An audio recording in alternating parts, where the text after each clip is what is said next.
We all want to feel passion and excitement about our jobs, and we really want to love the places we're working. And you are coming into this video wondering, how can I make my boss love me even more?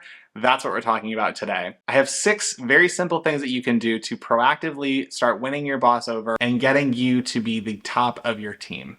So first, let's talk about what do bosses actually look for in team members. According to research, there are 5 key things that bosses typically look for in their team and in their team members. The first is diligence and reliability. The second is positive attitude. The third is independent thinking.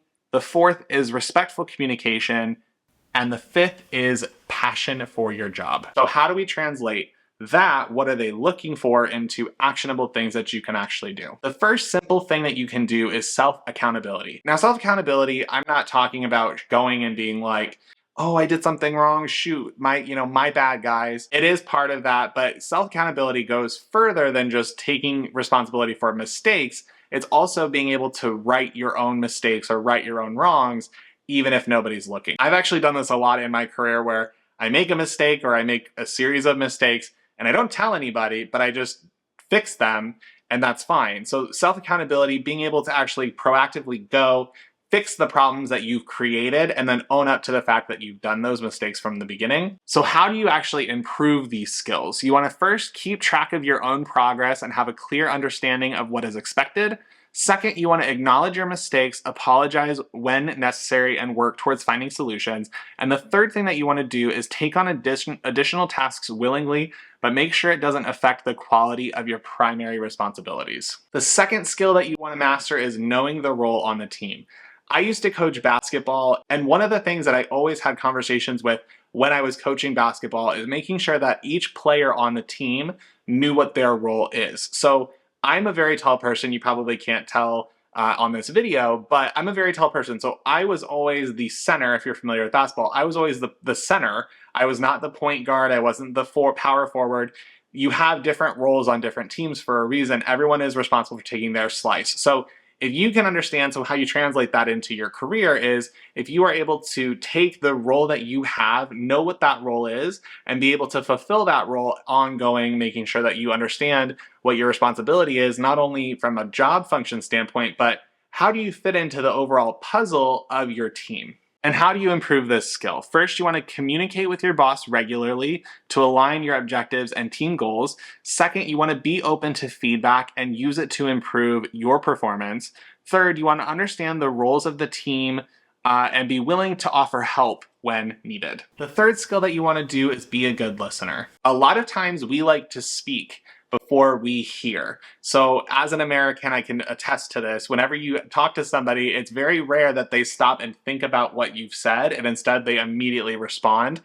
If you are a good listener, it means that you can actually say things that are important, but even more importantly, you're able to hear the intention or the actual meaning behind what someone's saying. So if your boss is having a conversation with you and you can hear, let's say, some sort of stress or some sort of anxiety about a project not getting done or something like that, that might be an indicator to you to say, okay, I need to keep my boss more up to date about this project than I normally would. Or if your boss is distracted, and this actually just happened to me the other day, I was having a conversation with my supervisor. He was very distracted and really wasn't paying attention to what I was saying at all.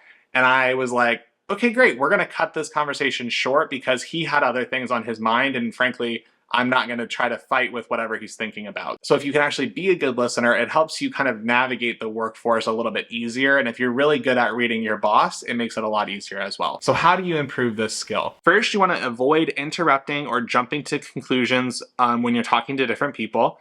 Second, you want to take notes during meetings and ensure that you understand all the information that's provided. And third, you want to ask for clarification if you're unsure about something and making sure that you're following up after the meeting is over. The fourth tip is you want to be the designated expert. On every team, depending on your role, if you're a specialist, if you're a generalist, it doesn't really matter. You want to make sure that you know that you are the go-to person for whatever set of tasks that you have been assigned. And if you can become a specialized expert in some sort of, let's say, if it's a workflow, if it's a project, if it's some sort of way of thinking. So if you are like the go-to person because you're so creative and people always come to you because they know that you're always really creative and you come up with new ideas, or they come to you because they need help getting organized and you are always very organized and structured, you want to make sure that you have some sort of designated expertise that the team can pull on, your boss can pull on, the team can pull on to help kind of uplift everybody and make sure that you're moving in the right direction.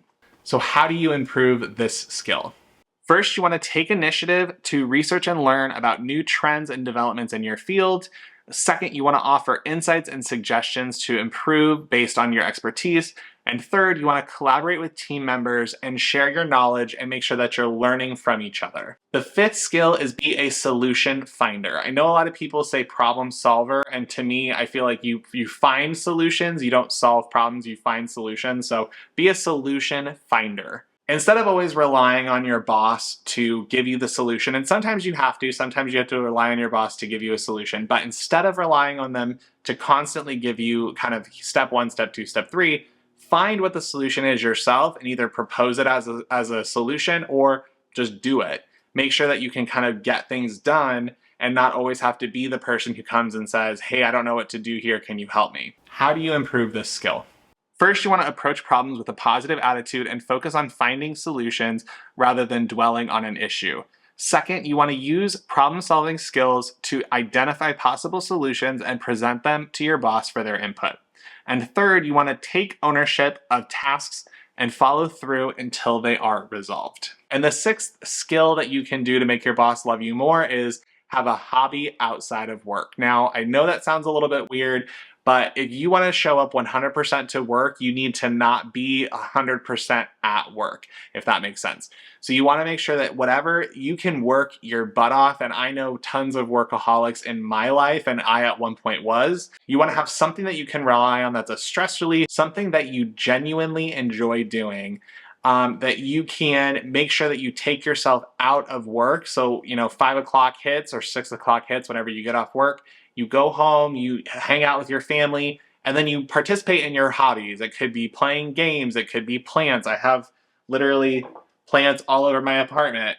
You could do Legos, like I have Legos back here. You want to make sure that you have a hobby that you can do that gives you excitement, that makes you kind of feel bigger and more whole so that you're not only dealing with work.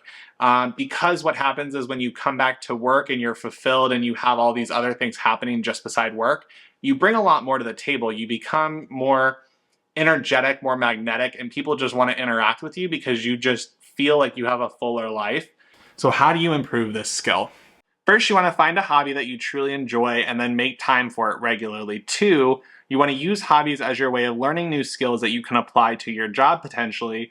And 3, you want to share your hobbies with your boss and colleagues and help build relationships and create a sense of common interest. So there's a lot here, but generally speaking, if you want your boss to like you even more, there's a lot of things that you as a professional can do to kind of anticipate, get ahead of your supervisor, but also kind of develop yourself to make yourself a more well-rounded person.